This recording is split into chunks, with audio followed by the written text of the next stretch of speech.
Today, big signs of a long-awaited progress start at 63rd and Prospect. City crews will spend the next few weeks digging to find and get rid of any asbestos at the stalled Citadel Plaza project. They're trying to get the troubled property ready for development after years of legal trouble.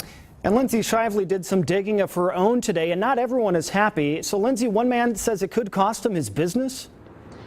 Yeah, that's right, Patrick. For years, so many people thought that by now what I'd be standing in would be a bustling retail center. But now a local Kansas City business owner says if they're going to take his building, he at least wants a fair price for it. This isn't the first time Wayne Cooper has put closing signs outside of his vacuum store. Because we were positive we were going to have to go. In December of 2008, a developer signed a contract to pay him $500,000 to buy his property and help the Citadel project get off the ground. So Cooper started to close up shop. Never did happen. They never did pay up the contract. Years later, he got another offer on his building from the city. And praised my building at $92,500.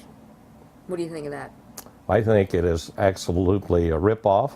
But he didn't have much of a choice. The city took over his property through eminent domain to redevelop the long embattled corner of 63rd and Prospect. I was hopeful, and I thought it was a great project.